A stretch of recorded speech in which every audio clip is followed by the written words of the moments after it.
Alright,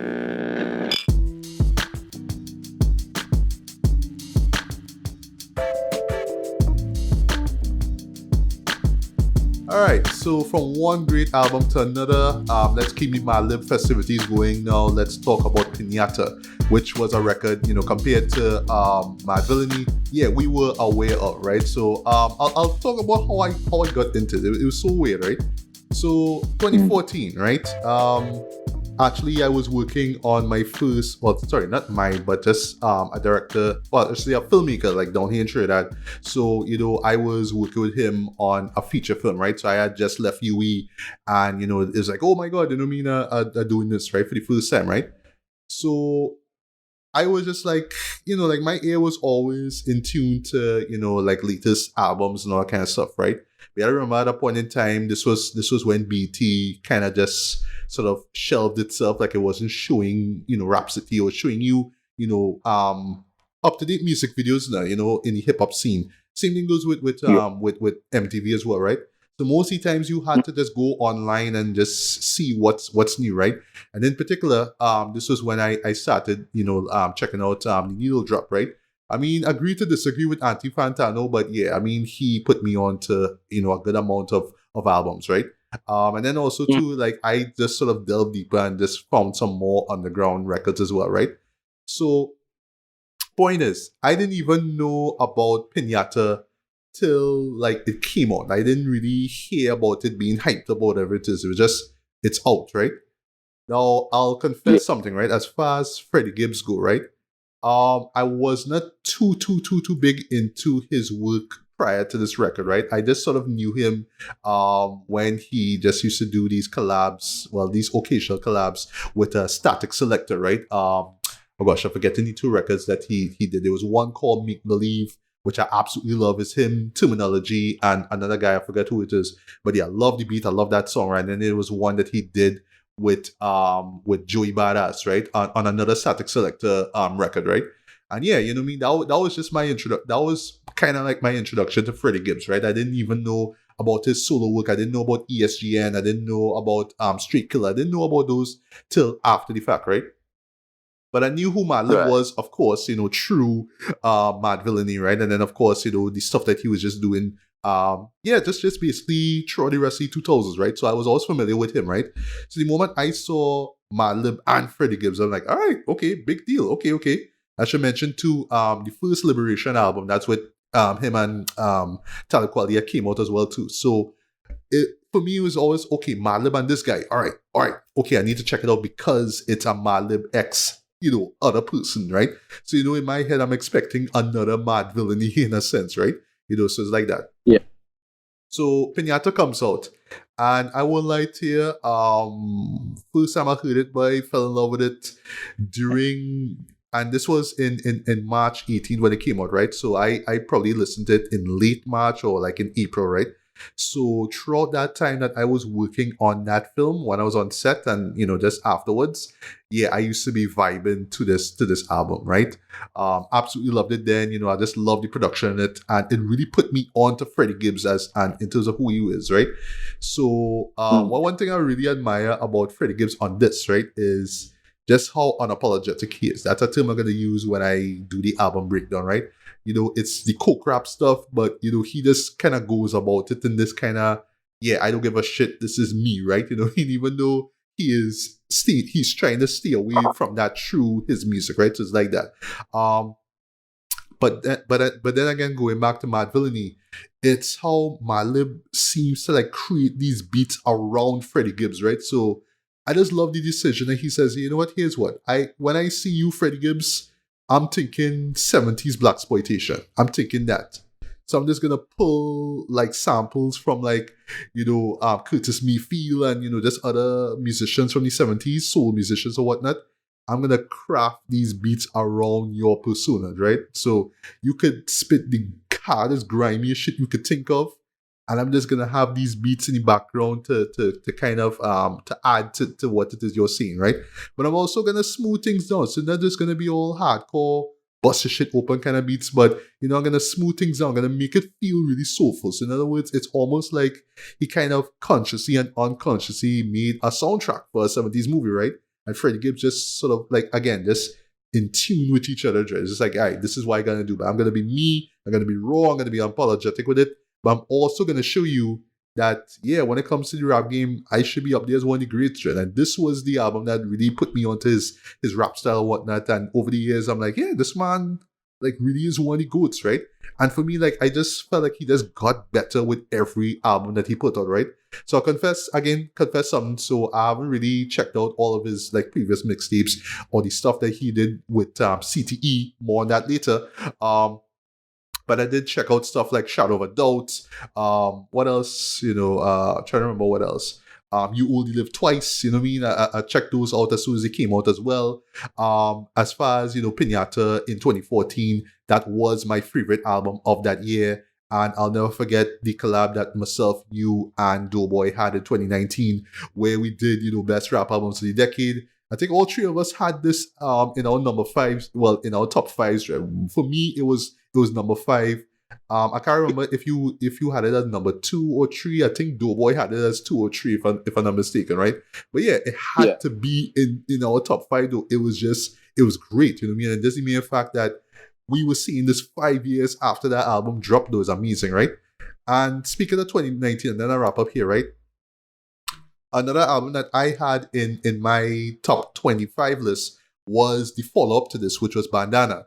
I actually re-listened to it on my way up here to record this, right? And I mean, I love that record, right? That was my favorite album of 2019, no surprise, right? But for me, what I really admire about Bandana compared to Piñata is how mature Freddie is, right? So like in the first one with Piñata is just, drug shit, coke shit, all that kind of stuff. But you will get some vulnerability. You'll get like, a little moments to see beyond the persona, to see beyond the tough guy persona, right? You get that. But this one with Bandana, it sounded fresher, it sounded more mature. And it's because, Freddie in real life just went through a lot of shit, right? In his professional and personal life, right? So it's like, you know what? Like I still do the coke shit, right? The coke rap shit. Don't get me wrong, but I'm gonna come at it a lot differently. I'm gonna get a little political. I'm gonna talk about my religious beliefs. He's a Muslim. I'm gonna touch on that a little bit more. And yeah, it just sounded a little bit more mature compared to what we got before, right? And it's just the change of attitude that Freddie had in it was amazing to me, right? And of course, Madlib just kind of working around that as well too, coming up with some great beats. I love how we incorporate, some reggae as well too, with stuff like half mean, half cocaine. The second half of that song, woo, I love that, right? Massage Sheets, which has one of the best like sampling, like just that reggae sample that dominates it, right? I love that, right? And it gave me some of my favorite songs of 2019, right? Whether it's Palmolive with Pusha T and Killer Mike, I love that song. Cataracts, Giannis featuring Anderson .Paak, we even got Yasin Bey and Black Thought to come through in that track, Education, and sound fantastic. I love that, right? But yeah, great follow-up to Bandana. It's not as great as follow-up from Piñata. It's not as great as Piñata though. Agree to disagree, but it's still a fantastic follow-up in my opinion. I love both records. But for me, Piñata is the one that I have up there, right? And I would say for better or for worse, yeah, this was the album that really, really kind of let me know, yeah, Freddie Gibbs is one should be up there as like one of the goats. So I should say your favorite rappers, right? It's like that, right? And yeah, I wouldn't have really known about how great of a wordsmith Freddie Gibbs is, despite he talking about coke shit and whatnot, right? If it wasn't for Piñata, in my opinion, right? So yeah, Mike, Piñata 2014. What you thought about it back then, and looking at it now, and of course comparing it to Bandana. All right. So I was familiar with Freddie Gibbs, before this. I always knew he could rap. I loved him because of my taste. I always love when, like I say, he would link up with like Static Selector, or there was a great freestyle where he did over the Souls of Mischief 93 till Infinity beats that I think everyone should check out. Okay, I'll seek that out. Yeah, as one of millions of people who love that beat, yeah. There was also a song where I think, what was the name of the song? The name of the song is The Ghetto, and the beat he used, I don't know if it's the same beat, but it's the same sample for sure as this song by Milkbone, which Big L and Jay-Z ended up doing that freestyle over on Oh, Stretch. I know that song. It's that piano riff, that doom doom doom doom doom doom doom. Yes, I heard that song. Yes, yes, yes. Yeah, I did. Yes. Mhm. Like that is the type of vibe I used to like to hear from Freddie. You Yeah. know, but even on rap beats, like he was still killing it. I always knew him as a great rapper, but I never took in a full project, you know. And the reason I know this album existed is because, well, you learned about it from Fantano. I learned about it from, I don't know if you're familiar with Dead End Hip Hop. Yes, yes. Yeah, yeah. Yeah. And I remember checking out their review for it as well too. Yeah, great review. Yeah. And I was like, "Wait, Freddie Gibbs on Madlib." I was like, yeah, I like Freddie. Yeah, huge Madlib fan. I was like, that's interesting because that album kind of brought together two worlds, like the street rap world and the more backpack world, you know. Yeah. Well, the jazz rap. Well, technically That, jazz rap, kind of. Yeah. jazz, but I mean, like in terms of the rappers Madlib normally collaborates with, you would say Yeah. that's the backpacker crowd, Yeah. Yeah. internet era type of thing. So when I was like, I need to check this out, and not just the fact that they linked up, but the fact that it was a supposedly brilliant album, you know. And I was like, nah, I had to check this out. So just listening to it, and yeah, the hype was real. Like song for song, like there is no spoiler alert, but there is no skip on this album. You know what I mean? I just fell in love with it. I mean, we'll get down to the track by track eventually. Yeah. In terms of comparing it to Bandana, that one I don't know because I feel like, you know what I think it is? I think Freddie was more well rounded and a little bit better as a rapper on Bandana, whereas I felt that Madlib, the production on Piñata is slightly better than that on Bandana. This is not taken away from what Madlib did on Bandana Sure. because Yeah. that was brilliant, Hmm. you know. And that's not to take away from the rapping Freddie did on Piñata. It's just that I felt, you know, production slightly better on Piñata, rapping slightly better on Bandana. That's the best way I could like compare the two. Yeah. Maybe this couple I'll listen to both albums, you know, back to back or a day apart from each other and see. You know. But right now I can't say which one is quote unquote the better album.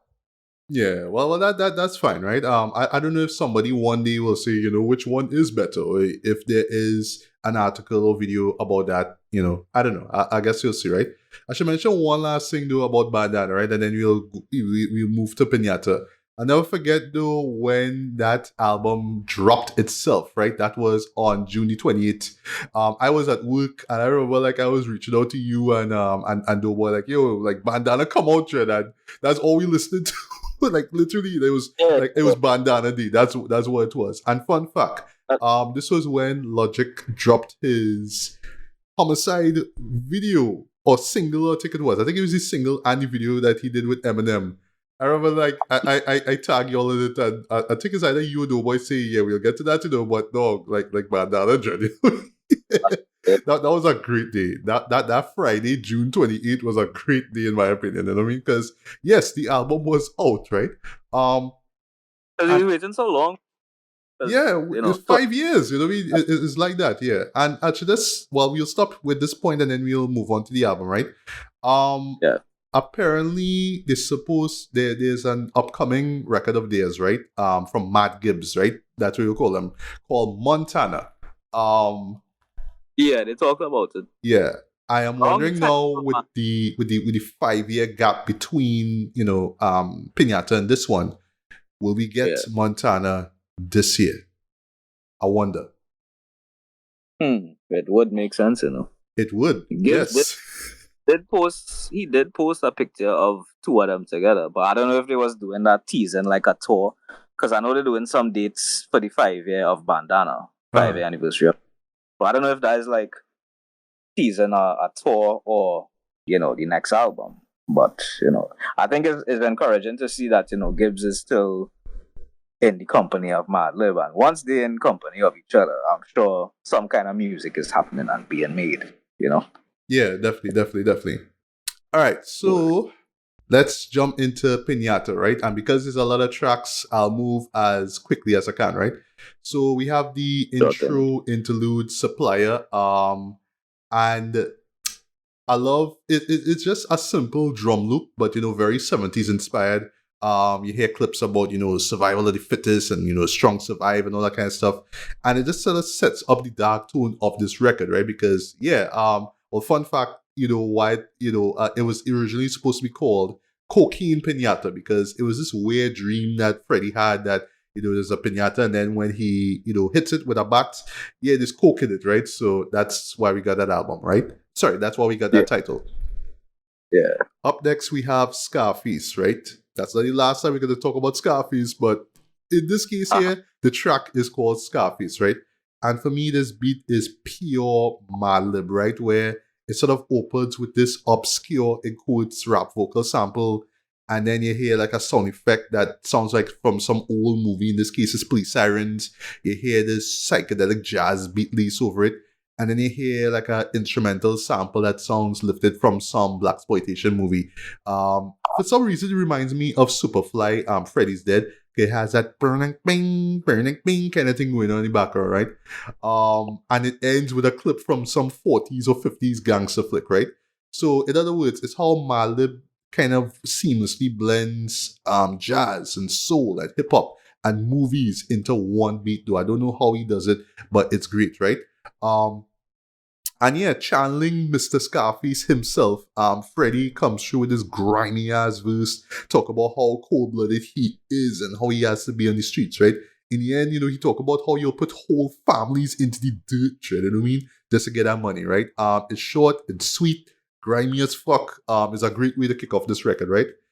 And up next we have and this I didn't even know about this till after this album was released. So there were like these teaser EPs that came out, right? So there was one for this track here, Deeper, and another one. Well, I'll get to those two later on, right? But this was one of 3 EPs that were put out, back in a year or so before this record officially came out, right? Um, but Deeper, this was my introduction to the album, right? And through the music video, I must say, right? And just instantly, I fell in love with Madlib's beat. Though it's soulful, it has a string-assisted beat, again with sounds lifted from some blaxploitation film, right? What I love production-wise is how the vocal chops are presented, right? Like if you listen closely, they sound chopped up on purpose, right? Like you'll hear deep, but it will cut at a certain point. It's almost like he took the word deep and like cut the middle out of it to hear deep, you know what I mean? And it just sort of sounds off kilter a little bit. Um, Even the strings themselves sound chopped up as well, right? It's a weird effect, but it gives you it's that Madlib flavor that I love, right? And story wise, Freddie gets into some storytelling here because he talks about an old flame of his who left him for someone else, right? Apparently, she got knocked up, and Freddie thought it was some other guy who did the knocking, right? And throughout the song, he talking about how he hit it the best, and he making a lot of money and all that kind of stuff. So he real bragging and real acting as if, oh, you know what I mean? Well, fuck you, bitch, right? So it's like that, right? On the second verse, he finds out that she is engaged to some guy who is like the furthest thing from being a thug, right? In the end of that verse, he says he spots him in a barber shop, green as a leaf, looking sweet, right? In the third verse, now 5 years pass, and then his ex blowing up his phone, like, what you calling me for, right? And then he finds out, and they drop this huge bombshell that the baby that she had left with 5 years ago was actually Freddie's after all. Dum dum dum, right? So yeah, as he says in the end, that cut our brother deep, right? Um, Yeah. and what I love lyrically about Freddie's bars here, right, is how raw he is in telling that story, right? He bitter, he real pissed off about it, right? But he real bragging about it, like, I fucked you here, bitch, and all that kind of stuff, and blah, blah, blah, all that kind of stuff. But you could tell this man hurt by this, like, it real cut him, So all the flexing he will do in this track, the man's still feeling it, right? But yeah, love, love, love, love this song. Perfect choice of a single, in my opinion, right? So yeah, your Yeah. thoughts on Supplier, Scarface, and Deeper? I mean, Supplier, sonically is a great way to. Same thing with the illest villains on Mad Villainy. Like, perfect way to set the tone of what's to come. And when I listened to that, I was like, oh, we get to know one of them ones here in terms of this album. You know what I mean? Scarface, a great opening song, I would say. I like the fact that it's so short and the fact that it just comes in like unlike any song with this rap sample, and then the beat just comes in. And yeah, it does sound like proper black exploitation era type music. You know what I mean? And Gibbs here, and this is the first time because like we at this point I would have heard Gibbs over boom bap before, but I wouldn't just call this boom bap, and I wouldn't really call Madlib as a boom bap producer. So hearing Gibbs over this, I was like, yeah, cause that beat is like a proper Madlib beat. Like Madlib didn't try to go into Freddie's lane. You understand? Freddie, and I wouldn't say Freddie tried to go to Madlib's lane. It's just that Freddie did what he always does, and Madlib does what he always does, and it just sounded really good together.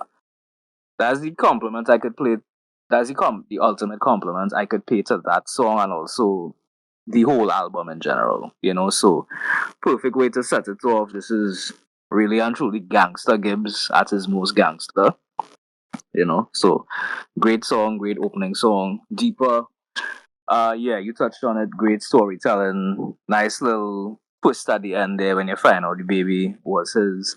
And yeah, it's just it does shine a light on like how on the male bravado and the male ego and masculinity in the sense that he has to say all these things about her and about the other dude that she with.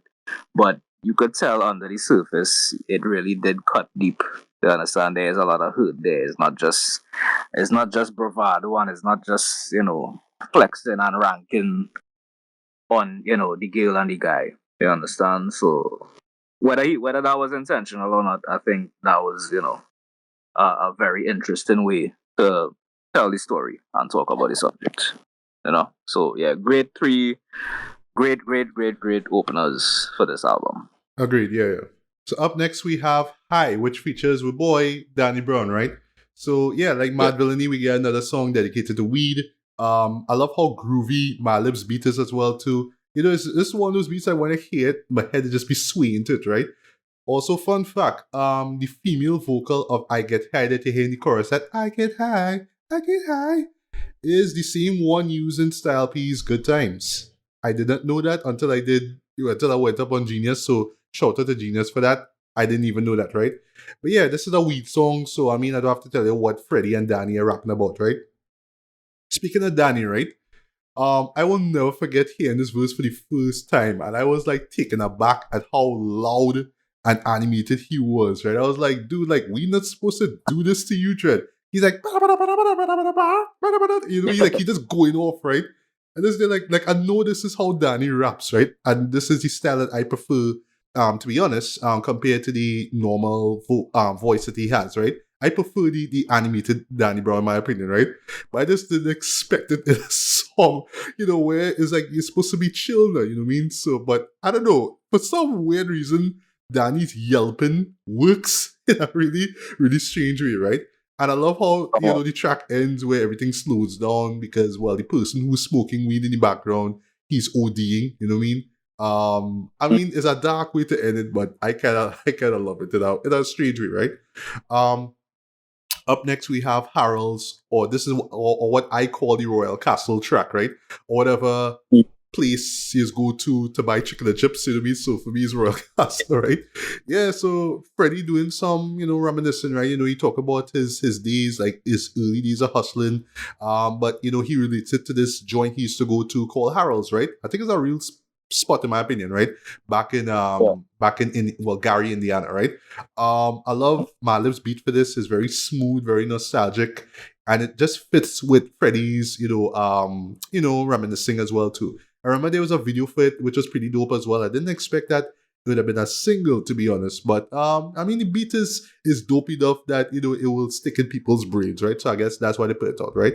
And yeah, I really dig the sentiment of it as well, right? Even though that's a song that I love, but again, it's a change of pace that I appreciate, right? And last track we'll talk about here at this point here is Bomb featuring Raekwon, right? Which is a collab made in heaven, right? Gangsta Gibbs teaming up with the chef himself, right? The beat has this spacey sort of progressive rock kind of vibe to it, though. And it's just Freddie and Ree just doing what they're known for best, right? Just spitting these cold-blooded bars, about the drug game and how violent it can be, right? Freddie drops one of the bleakest bars in this entire album at the end of his second verse, where he says, "Eventually, the penitentiary go see me later. Kiss my mama, told her if I die then it was part of nature." Like, jeez, but like, wow, you know what I mean? But again, it just fits with the speciness of Madlib's beats, right? And Raekwon, again, doing, the signature, he does his signature style when it comes to how he does the coke rap stuff, right? And yeah, that's what it is grimy coke rap. That's it. Nothing else, right? So yeah, Mike, your thoughts on High, Harold's, and Bomb? Yeah, so High, great instrumental. Yeah, definitely the same sample used by the great Styles P. You know what I mean? So, love the instrumental, love the use of the sample, love Freddie's verse. I don't normally stick around too much for Danny Brown's verse. Big up to Danny and just him as an artist, but he's one artist I just could never get into. So I don't skip the song, but I probably skip the verse from time to time. But overall, it is a great song, right? Harold's definitely is. This is one of the most traditional sounding beats I think Madlib has ever done, and that's because of like the 808s in the drums and the certain claps that he used. Like you wouldn't think that Madlib made that beat, but again, just like that Money Folder song on Mad Villainy, Madlib sometimes just say, "Hey, I could make like some regular sound and shit too, and it's still gonna knock." So yeah, Harold's is I didn't love Harold's the first time I heard it, but over time it does kind of creep up on you. Definitely, like the more you listen to it, and it just has this kind of catchy vibe from the instrumental, the sample they use to Freddie's chorus. Like yeah, it is a catchy song, and it's a dope song. All right. Bomb featuring Raekwon. And I love the sample that Madlib used for the beats. I think this is one of my favorite instrumentals on this album, which mightn't mean much because I'm probably gonna be making that statement for a number of songs on this album. But yeah, this is a standout because it is Gibbs and Ray on the same song over a Madlib beat. I don't think we've ever had Ray over a Madlib beat before or after. Trying to think Yeah, here. I don't think so. To my knowledge, no. I think this is a once in a lifetime thing. Yeah. So, love it. This is like coke rap, grimy coke rap, and it's fine as you described it perfectly. And you know what? Grimy coke rap. Sometimes that's all you need in life. Yeah. So Yeah. you understand. So yeah, great song, great song. It is a highlight of the album because it's Gibbs and Ray together over a Madlib beat. So yeah. Yeah. All right, up next we have Shitsville, right? Which was a song that admittedly took a while for me to get used to when I was like listening to the record for the first time, right? But it grew on me, right? I love how tense and dramatic it sounds, especially with those strings in the background. And yeah, this is Freddie just kind of talking about some social issue shit, right? So he's talking about pretty much his stigma attached to just being a drug dealer or just being from the hood in general, right? So it's easier for the general public to chastise him for being a drug dealer. And label him, like a thug and, you're a loser, whatever it is, because he's from the hood, right? But sometimes that stigma comes from other people in his area as well, too. But it's like, we from the same shitty place, we going through the same shit, So even though you're not selling drugs, you kind of went through the same stuff that I went through in a way, right? So I love that. It kind of just is him taking that mirror and just putting it in front of, his critics' face, right? So I really dig that, right? Up next, we have Agree to Disagree, the best song on this album. This was the first single from this. This was the first EP I think that they put out. Tugging, right? Where to even start with this, right? The beat for this is a work of art, right? I love the piano and acoustic sample. Like that's just a earworm to me. And it has this sort of waviness to it, though. For the best way I could sum it up is like if you're familiar with blaxploitation films like Superfly or The Mac, right? You know, they always have that one moment where the character is in the Cadillac or whatever it is with an 8-track, and you know, they're just driving through the streets, right? And whether it's in day or nighttime, right? That is the song that I could picture like a character listening to. Like the beat for this, I can imagine one of those characters listening to when it is driving, right? It just has that great driving vibe to it, right? I love how unapologetic Freddie is because he's just basically rapping about, yeah, I am the real deal though. I am a legit thug. Like I am the shit, right? To the point that you kind of want to be him at the end of the day, right? You know, just the idea of you're getting paid, you do whatever you want to, you're not gonna apologize for shit, right? There's a point in the third verse where he says, in the past, my black ass would serve my own fucking family members, right? Like, jeez, but like the man soldier and he will like serve, you know what I mean? His product to his own family members, eh? That's some grimy ass shit, right? I love that even in the end of the song itself, you know, he just still don't care, right? He says, I live on borrowed time, my expiration date, I passed it. So lock me up forever, but the shit is everlasting. You know what I mean? But yeah, love the song, love the production, love the lyrics, love the video. And if you remember the video and the content, yeah, that's the kind of shit you would see on BT, right? With the guns and all that kind of stuff, they was rocking it, right? But yeah, I mean, it feels so good, it feels so right. Yeah, I fucks with this song, I love it, right? And last song I'll talk about, and then I'll pause, is Real. And I'll never forget the first time I heard this song, right? And then I like realized, wait, this is not this song I hear here. Holy shit, right? But I didn't catch it, right? Until like I listened like, you know, second or third time, right? And yeah, this is the famous or infamous, depending on how you see it, this song on the album, right? And I would make the argument that this is one of the best diss songs ever recorded, in my opinion, right? It's right up there with Pusha T's Infrared, in the sense that it's how it sneaks up on you, right? Like you just listen to the album, you just vibing to it and whatnot, and then this track just kind of comes out of nowhere, like, wait, whoa, what's going on here, right? Yeah, so I didn't even know about the whole rivalry between Freddie and Jeezy. I didn't even know that Freddie was under his label, right? I didn't even know all these things, right? But yeah, all that happened, right? So like on the track itself, like when everything is kind of going, right? So basically, just to get to the beat, right? I love the 2-part production he does here, right? It starts off with this sort of aggressive, sort of xylophone-driven beat. And then the second one is kind of mellow and it sounds soulful, right? But it's still grimy ass at the same time, right? I love like in particular that latter beat, right? Where yeah, Freddie just going all in on Jeezy, right? That is like I was actually like reading the lyrics through Genius, but I was like, wow, this man really going all in, right? But I love how he sets it up, especially the first part where he's talking about loyalty. You know, it's always about, you know, the loyalty of your brothers, right? That kind of vibe, and how he expands on that in the second part of the song, I thought was really great, right? But yeah, overall, love this track. It's a brutal this song, and that's why I love it. But you know, the beat though, somehow I don't know how Madlib did it or whatnot, but again, just coming up with the right beats for Freddie to do his thing on that. I thought that he did it. He did his damn thing with that track, right? But yeah, absolutely love Real.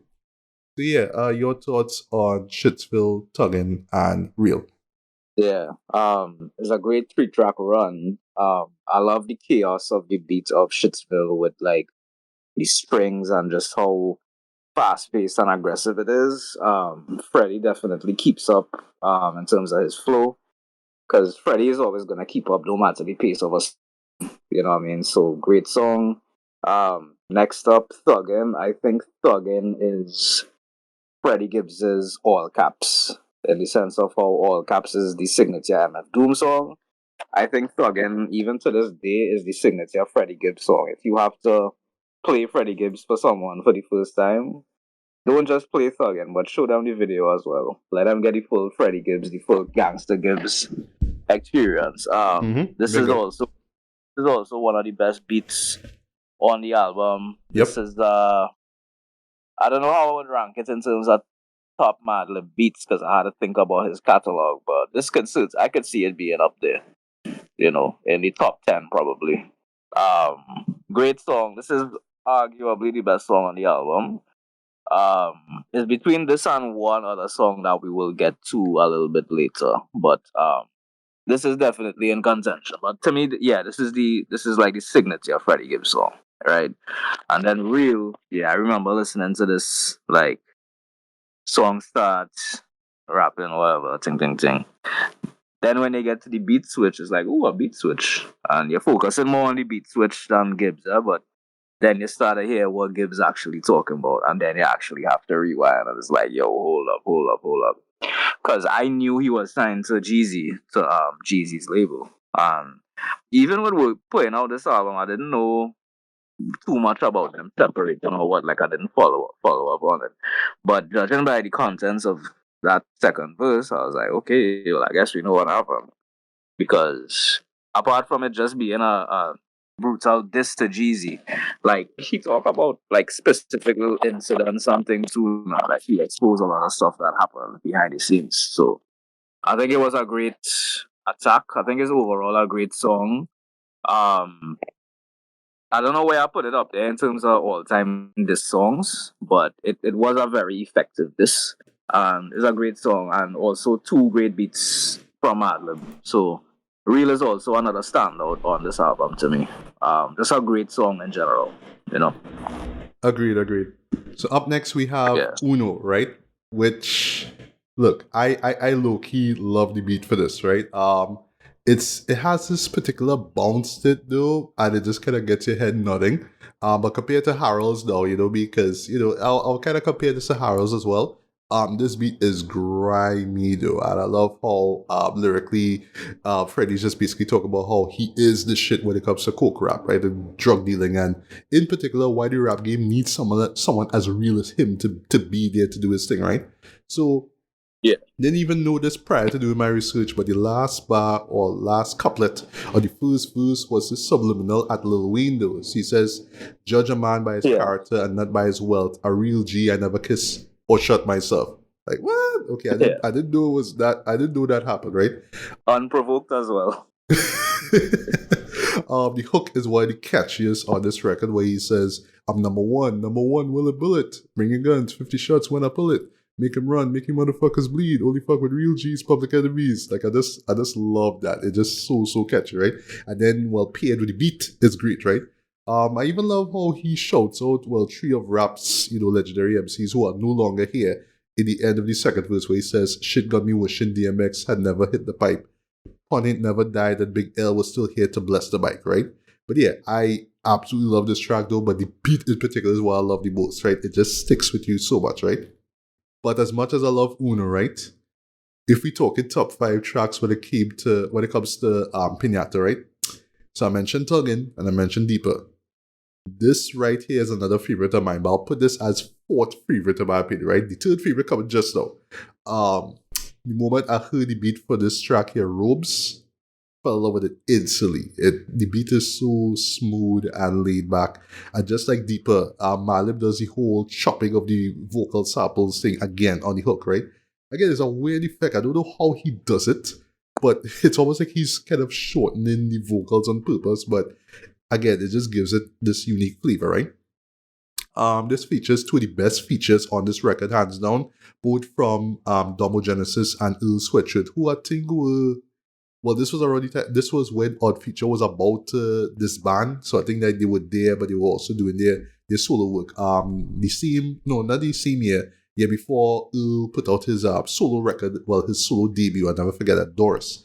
So, Earl was still on that high, right? Domo though, I love his verse. I love how concise it is, to the point it is, right?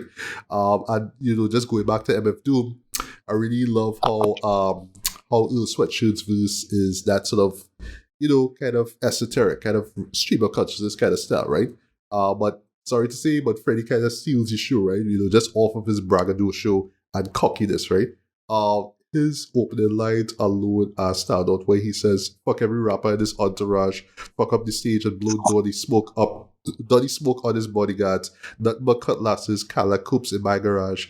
make foreign bread, get some morning head on the Autobahn. Like, I mean, geez, I love that, right? But yeah, absolutely love this track. Number 4 when it comes to like my top 5 favorites, right? So when it comes to number 3, it is Broken featuring Scarface. The beat for Broken is the perfect thing to listen to in the nights or like in the evening, like, you know, like when you're traveling home or when you're driving home or whatever. It's just the perfect beat to just zone out to or just vibe to, right? When you're driving or you're taking public transportation, it doesn't matter, right? You know, you just lay back and just let the beat just wash over you. That's how great it is, right?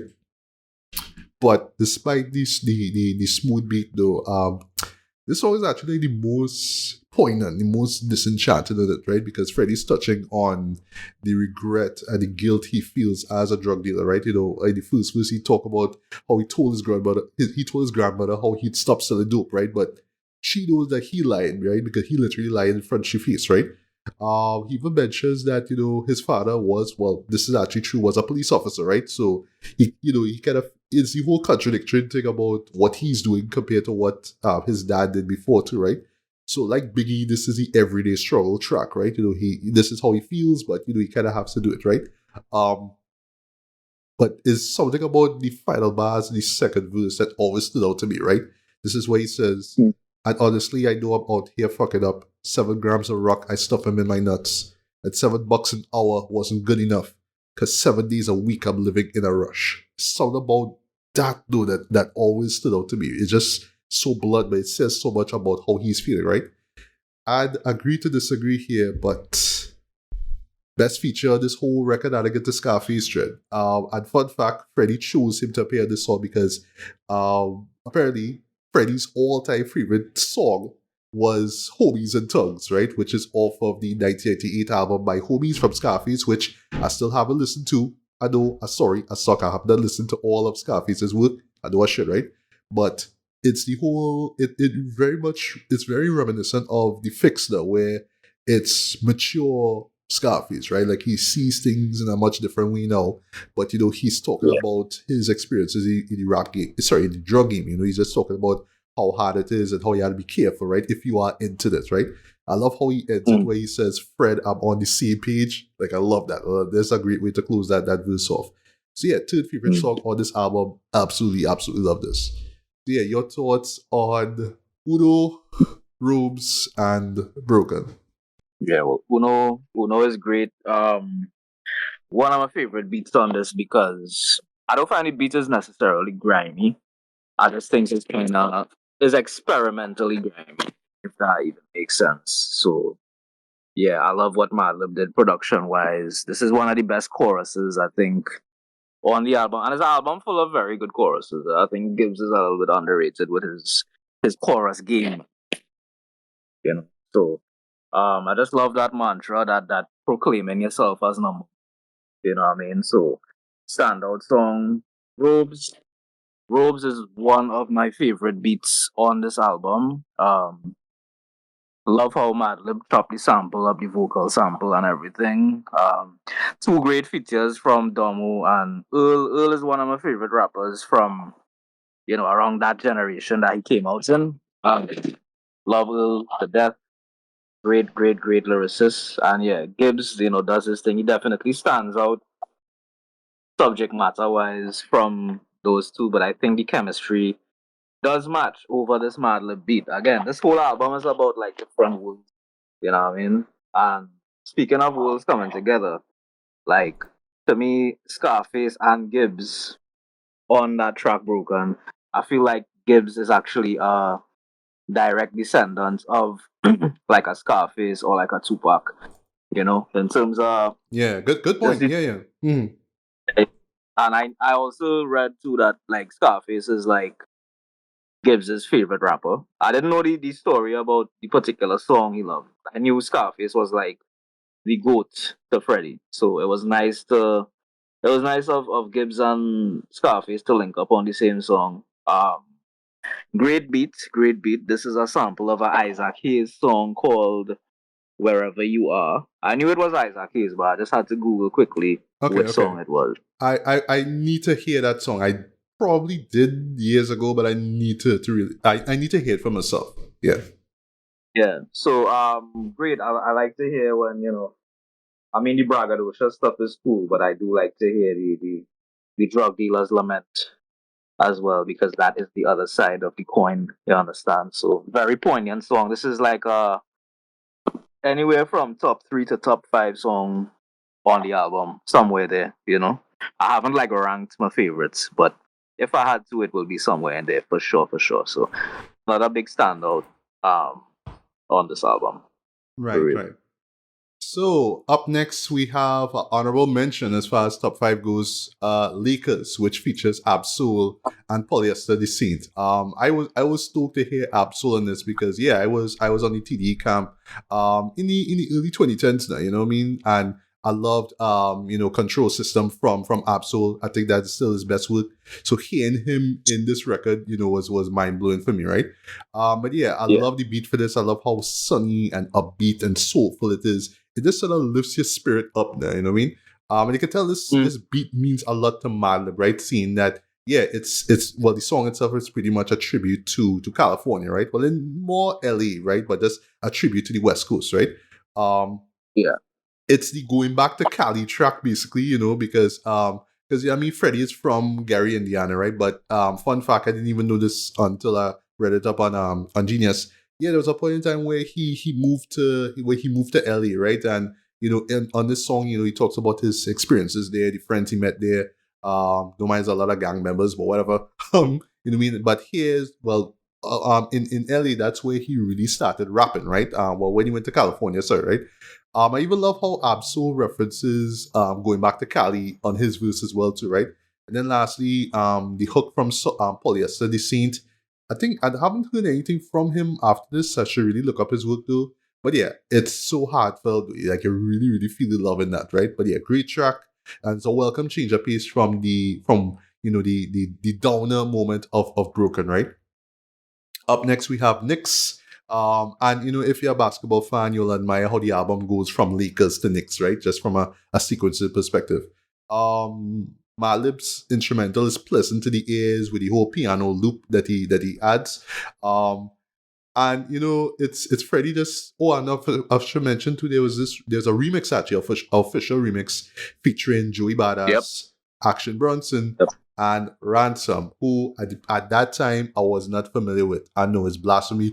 You didn't know Ransom was in 2014? No, I did not, right? So sorry, Randerson, sorry, Heezy. Those were the two who put me on to Ransom in the first place. You too. But I did not know who he was. I'm sorry, right? But yes, I know who he is now. I fucks with Ransom. He's great. And yes, Lavish Misery is on my to listen list. Once I get the time, I'll listen to it, right? But yes, back in 2014, I did not know who Ransom was, right? But anyway, Freddie raps about his come up in the drug dealing game, right? So I love how in the first verse he talks about back in '95 when Pippen and Jordan were in the Chicago Bulls. He used to sell nickel bags of weed, right? So the hook is like, I got to sell nickel bag, bitch. You know what I mean? But then, like on the second verse, I didn't even notice till listening to it yesterday. He does a time skip to 2005, right? He's talking about how he's still motivated to get that money, right? Because he mentions in the beginning how a real life friend of his got killed by the police, right? And it just kind of keeps him going, right? Just that motivation to do better and make that money, right? So dope track nonetheless, right? Next. And last track I'll talk about here and then I'll pause is Shame featuring BJ the Chicago Kid, right? This is the second single of the record. And this is my 5th favorite song on this album. And I will echo what a lot of critics say about this cut, right? Plus, the production in this is amazing, right? In the sense that it doesn't sound like you're listening to samples from a vinyl record. It sounds like you are literally hearing a vinyl record being played, right? The way how everything is mixed, though, is amazing, right? Especially the song parts of the song, right? So yes, there's the sample at the very beginning, right? From the 70s song. Can't remember the name of it, right? But it's when BJ the Chicago Kid comes with the hook. It sounds just as authentic as the sample you heard before, right? It's just sonically, it sounds pristine. It just sounds like, again, like you're hearing the vinyl, like it was recorded in the 70s, just the music itself, right? Mm. Lyrically though, Freddie tells a rather intriguing story, right? So like on Deeper, he's pissed that, his pregnant ex left him for somebody else, right? But now you're talking about, I'm with this girl, but ever so often, if my dick hard, I'll just hook up with an ex girl and fuck she and, move on, right? Yeah. And he just kind of telling her that, what, I'm sorry, but this is who I am. I'm sorry, I just into girls, like I just into that shit. I'm sorry. But but I just kind of like, don't take this relationship of ours very seriously. But then you can tell in the back of his mind, he kind of knows that, yeah, she'll eventually like dump his ass, and she have every right to, in my opinion, right? So that's why I love that he kind of brings that up in the hook, where it's like, here we go again, right? It's just like, yeah, I really like you and everything, but I'm sorry, like I'm a player. That's just how it is, right? So I love the complexity in that, right? He kind of called himself out, but at the same time, it's like, yeah, I'm shit. I'm a motherfucker. I'm whatever. I am who I am, right? So I just love how simple and complex the track is as a whole, right?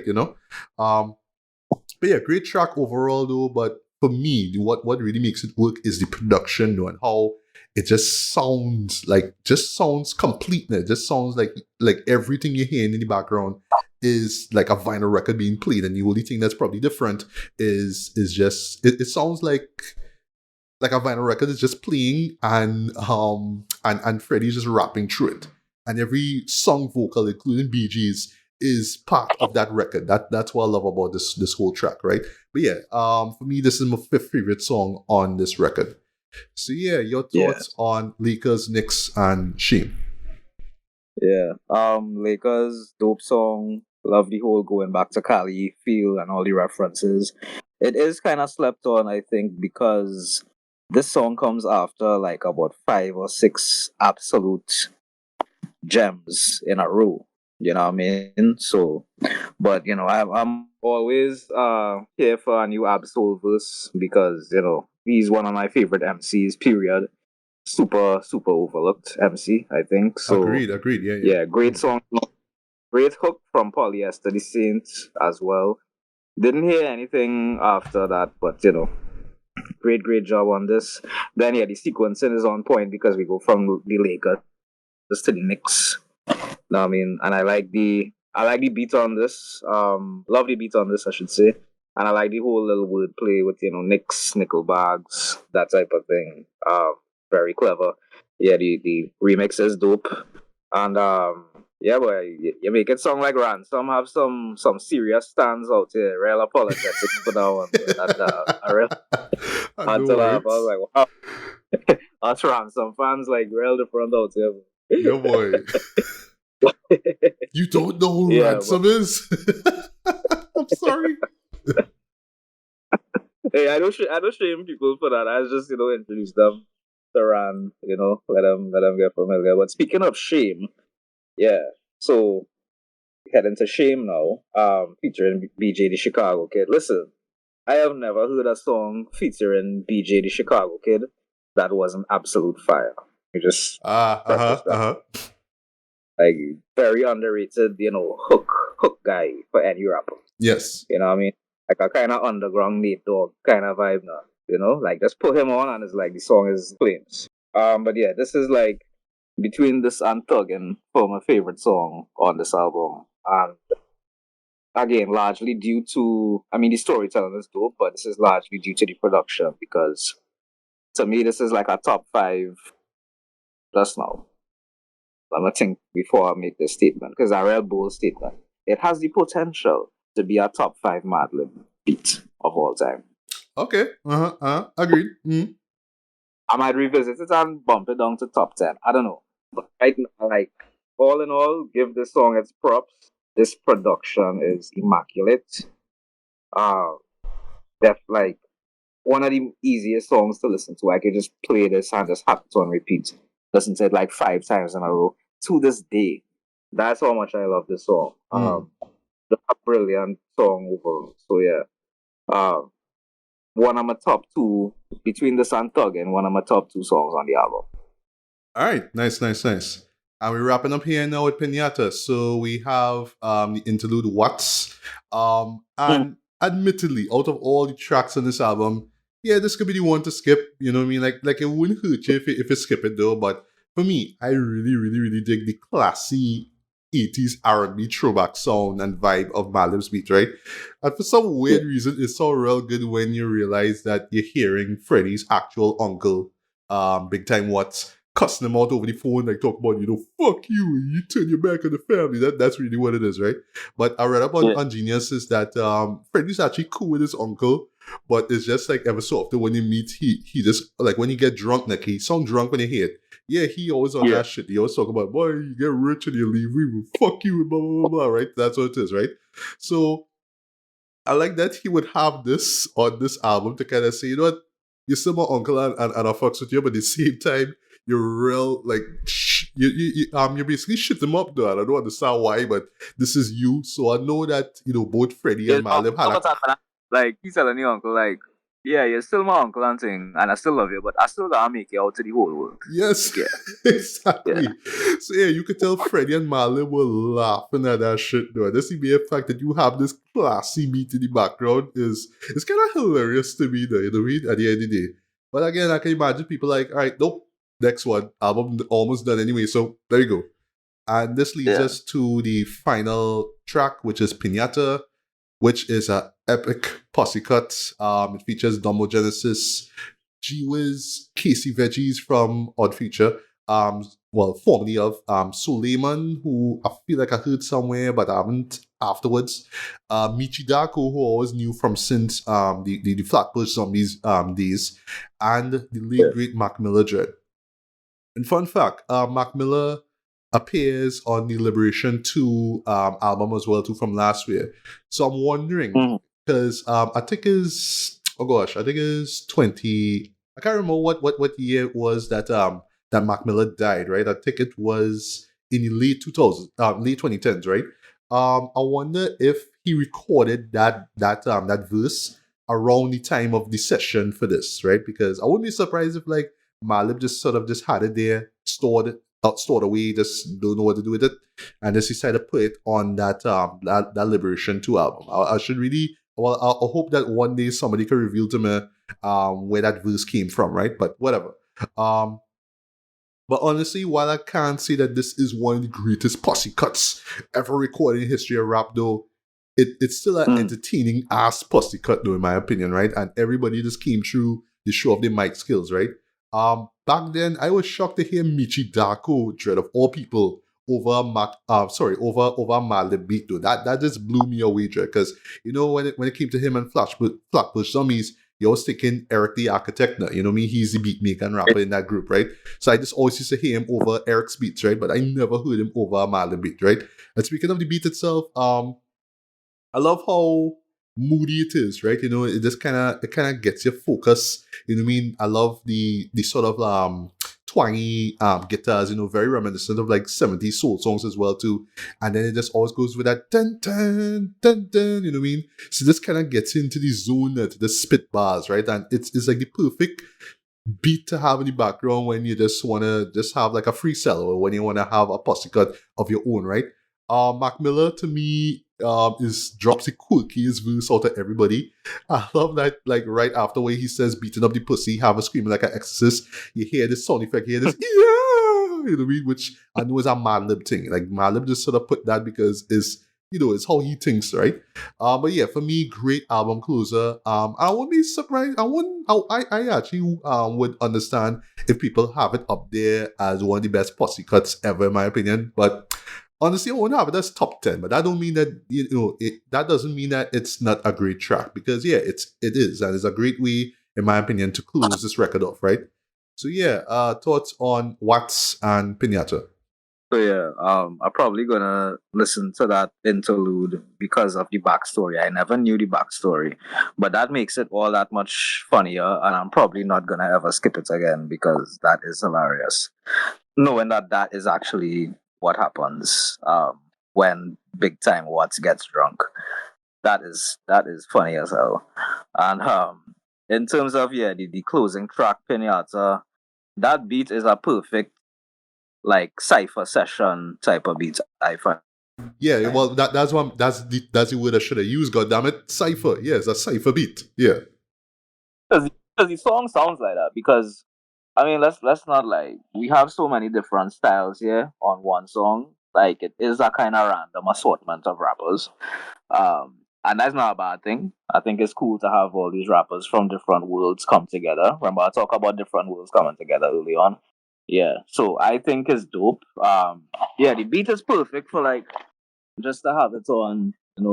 Men drinking, men smoking, passing the mic, spitting, doing the thing. You understand? So yeah, I dig it.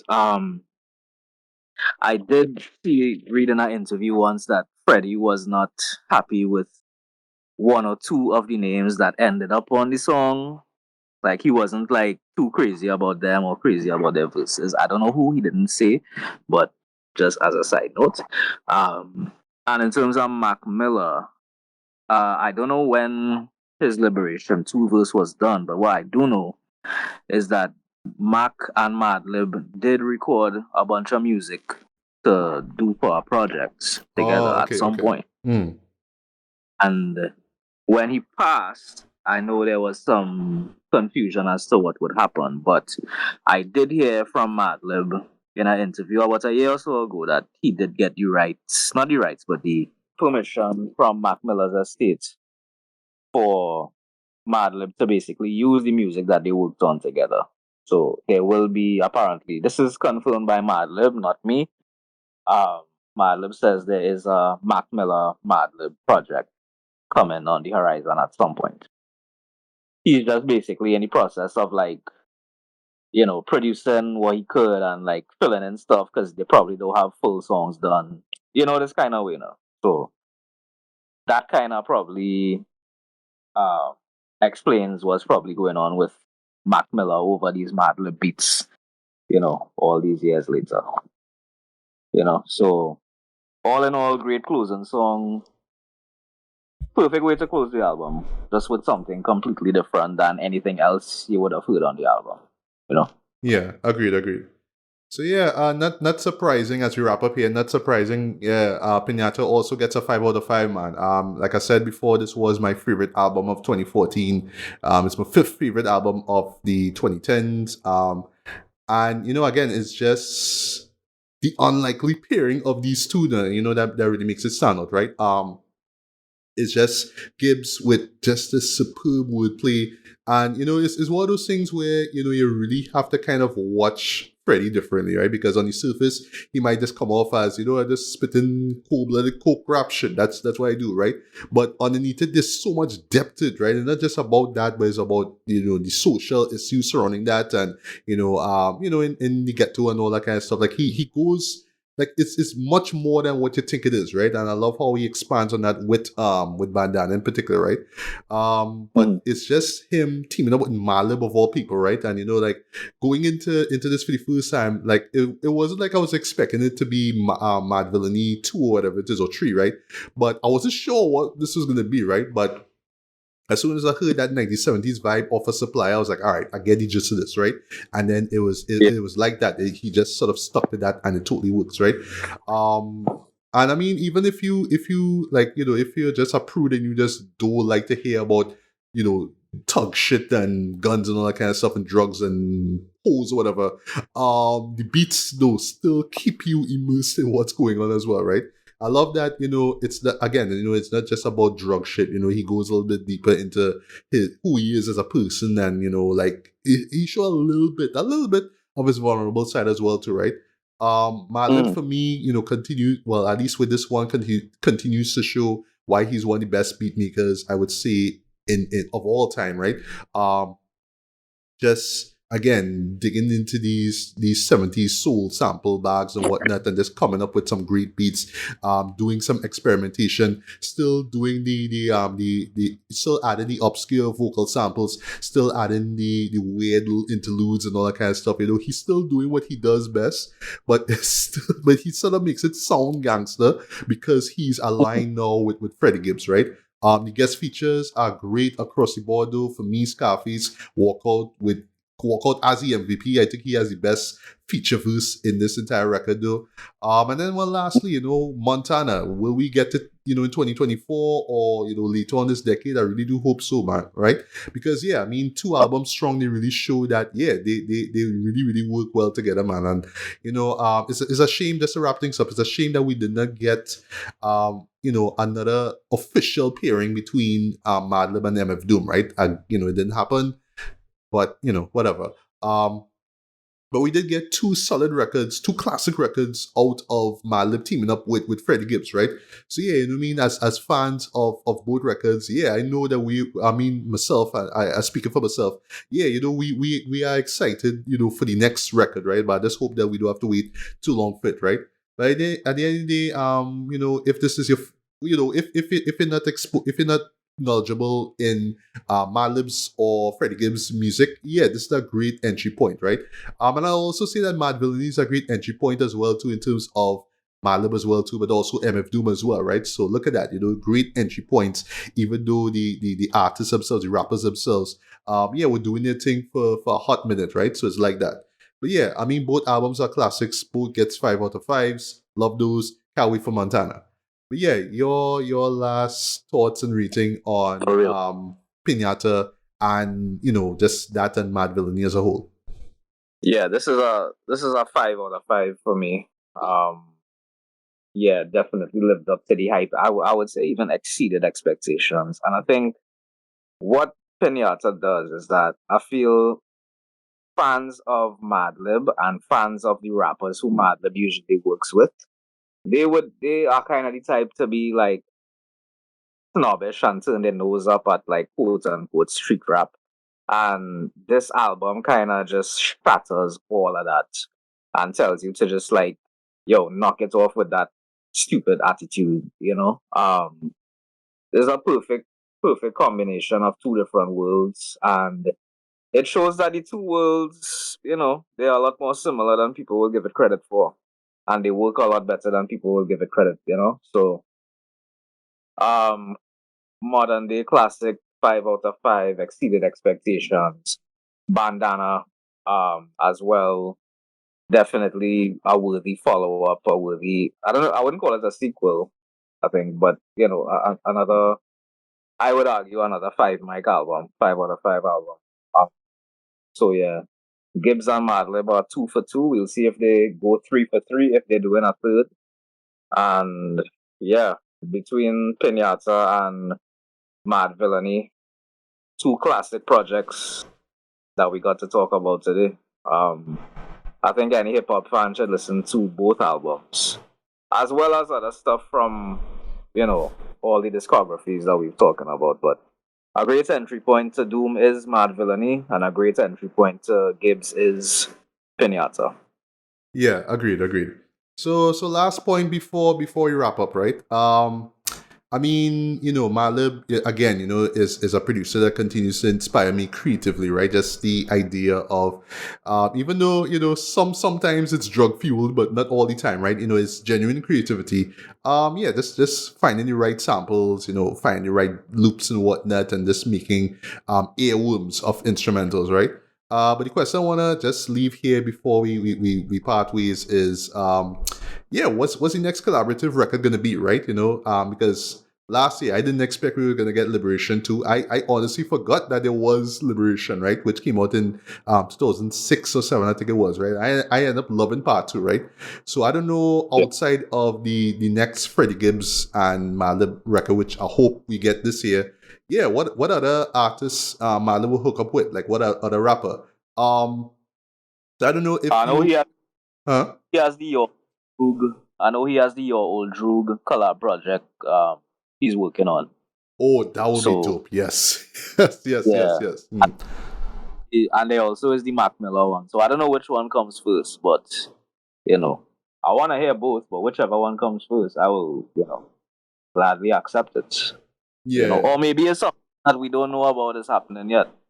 Yeah. I saw Black Thought in an interview say that he got a folder with like 100 Madlib beats that he's starting to work on. So things cooking up. We'll just see when they come out. Yeah. Well, as you bring up that, right? So this just second question, right? And I promise I'll stop here. So like in my head, I'm just thinking of what will be the next critically acclaimed record from Madlib featuring, insert rapper's name here, right? Because Mad Villainy and Piñata and Bandana regarded as one of the best rap albums of all time, right? So not knocking your old Drew. I mean, I think that he's a great rapper, very underrated in my opinion. I mean, Black Thought, not much more I could say about him, right? But like, who kind of deserves to have this big record that, people will look at, on the same year of its release or years afterwards and say, yes, this is a classic, right? You're onto something there with Mac Miller. Like, I would love to hear that, right? But I'm just wondering who is going to be the next lucky rapper who, as we say, have skin in the game now, but probably not as well known as all that, who could, team up with Madlib and then they produce a classic. That is what I want to see, right? But, I guess, time will soon tell, right? But I hope that I am alive to at least experience, another great Madlib collaborative album, because, I was able to experience, two and, to extend a third one. I should say two more actually with Liberation 2 and Bandana, right? So sky's the limit for Madlib, man, so we'll see. Yeah. And that's pretty much about it. So once again, guys, good morning, good afternoon, good evening, good night, whenever you're listening to this. This was Matthew Bailey and Micwise. Thank you so much for coming through. It was a lot of fun talking about these records and recapping them, and most importantly, talking to a like-minded rap fan about it too, man. So thanks so much for coming through. For sure. Great to be here. Yeah, man. Anytime. Yeah, for sure. And this has been another episode of BBB Radio /Retrospect Reviews. So until the next one, take care, stay safe in and out. Peace.